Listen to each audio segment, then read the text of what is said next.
Hey everyone, Emmy here. Thanks for joining the channel again. Let's start with a quick wrist check. I have my Timex Seiko collaboration. This is their version of the Coke, a homage to the Rolex Coke. So I love watching the burger rotate. Anyway, today I have a special guest, we'll call it. It's a friend of mine that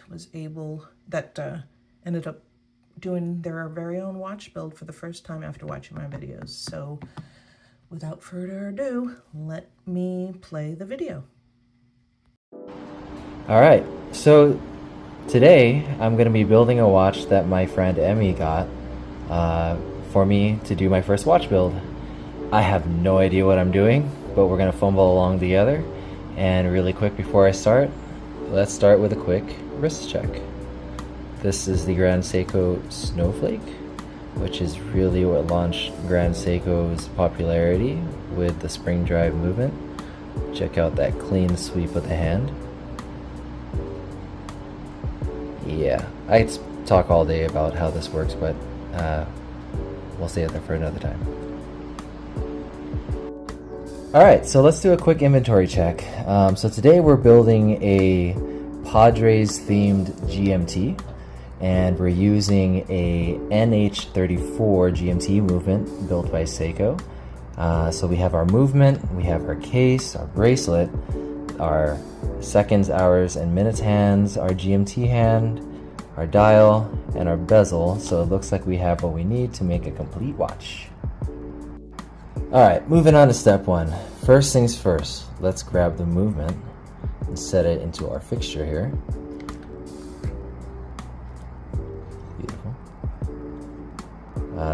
Again, first time, no idea what I'm doing. Yes, I think I handle it this way. Don't yell at me, guys, if you guys know what you're doing. Put it into the fixture. Voila. Next, we're going to cover it, since it's a San Diego Padres watch, with a San Diego Padres dust cover. Alright. And yes, I know the Padres are going through some turmoil right now, but, you know, that's what it's like to be a Padres fan. I'm used to the pain. Yeah, I really don't even know how to open a basic box. There we go. Next is the dial.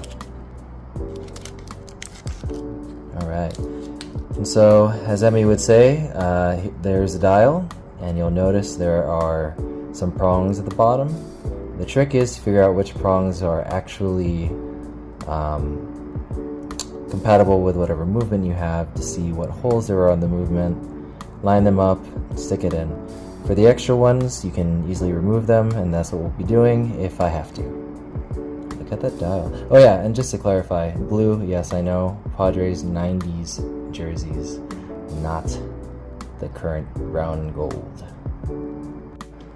So in her last video, if you watched, she just used tweezers to just kind of wiggle these around, and they eventually break off. Paranoid. Oh, look at that. It just comes right off. Okay. And it comes right off. Checking. There's some burrs, but I don't know how important it is that they're off. Let's see if it fits.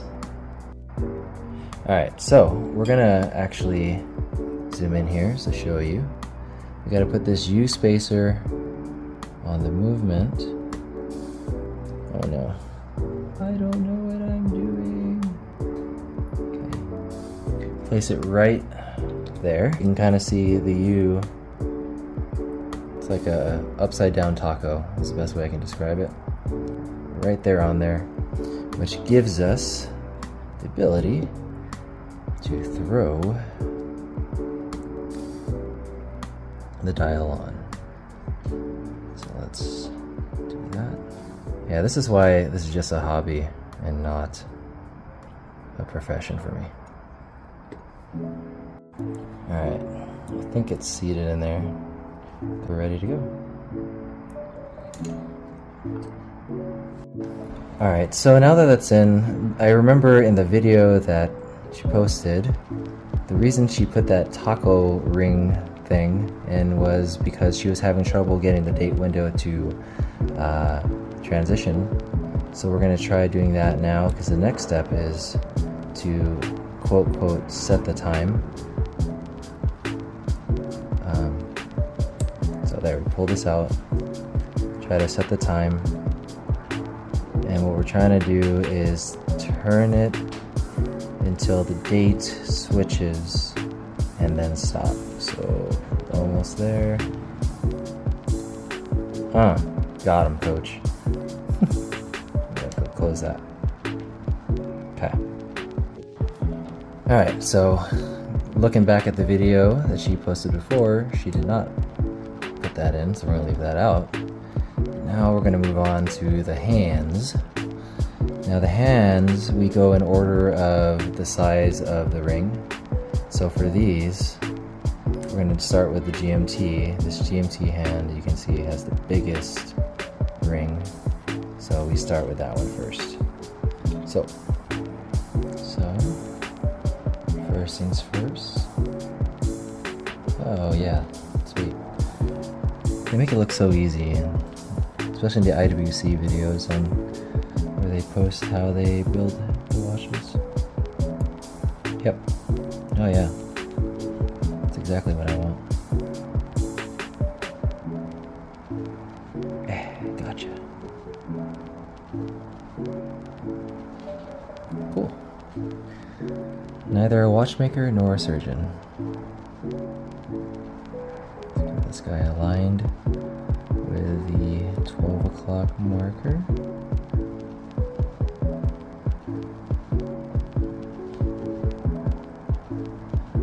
Alright. Okay, close enough. I think that's pretty good.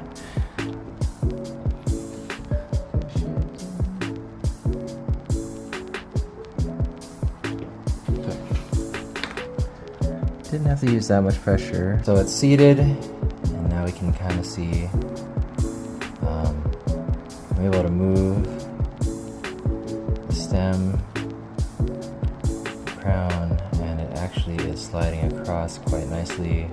Checking to see if it hits any of the indices, and it looks like we are home free.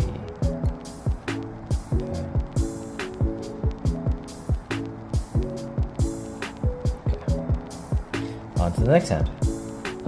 Alright, so next, biggest ring. It's a cathedral hand. Gosh, I'm so terrible at this. Alright, let's just get it down. Just. Oh gosh. Yeah, she's never gonna ask me to do this ever again. Okay, come on. It's the best. Oh, yeah. You know what though? We don't quit.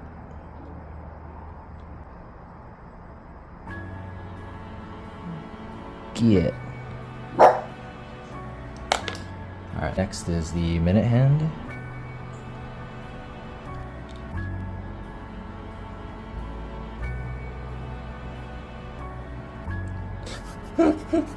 Deep breath.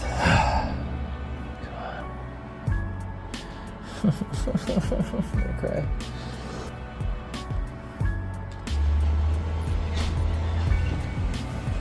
Yes.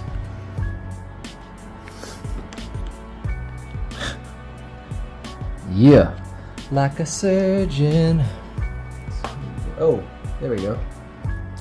So I actually heard an audible kind of click down to the last hand, which is the second hand.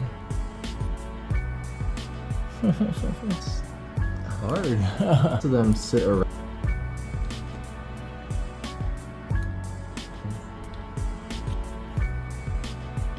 Okay, let's see. How aligned is that second? A little bit to the right, let's nudge slightly to the left. Clap, clap. Start again. Oh yeah. Press in. Oops.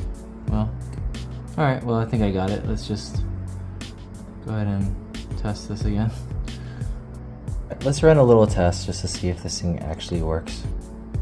Gonna go ahead and wind it. Make sure the second hand actually starts moving. sure enough,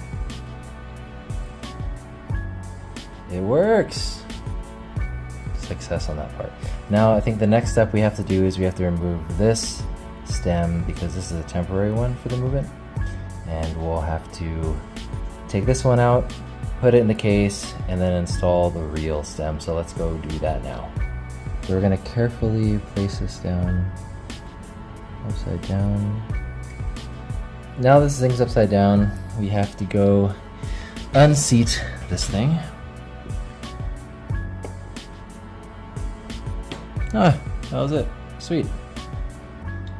So we're going to use our little ball tool here to unscrew the back case.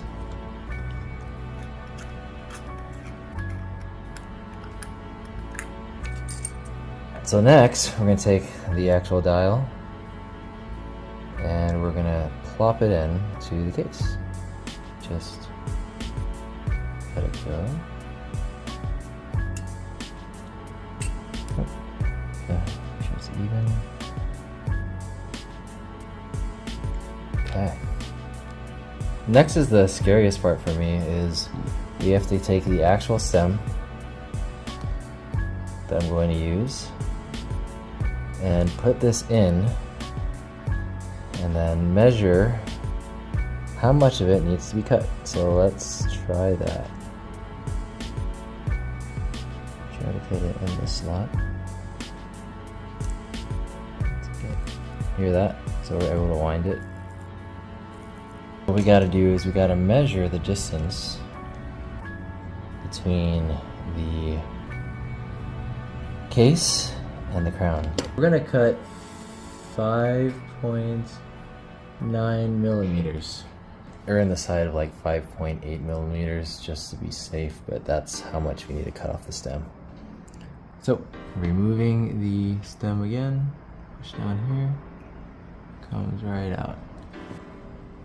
Right about there. So I need to cut it. Alright, so we're gonna try to get as close as we can while erring on the side of cutting less, so I can always cut again. But once you cut too short, it's over. So let's try. Oh. Heh. Right on the line. Crown screw back in. Let's try putting it in and let's see what happens. Alright, let's see if this new length actually fits. Let's go putting it back in. Alright, so that's kind of what you want to see, right? You want to see it really close to the case. You push down and you're able to thread. Oh no. This might be it. Let's see, will it close? Seal? Oh yeah, it's in. Okay, I think we got it. Let's drop this guy back on. Hand tighten a bit. The ball, let's make sure it's tight. Got it. Okay, so last order of business is getting the bezel on. So let's remove this plastic first.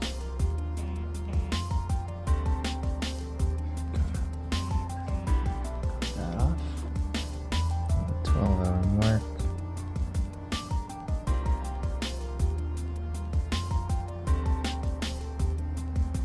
Alright, so now that that's pretty aligned, we're just going to press down. Make sure that's seated all around. And here we are. So this is the dial, the hands, on this new GMT. Blue, orange, and white for my Tony Gwynn Padres. Alright, so this is my first ever watch build.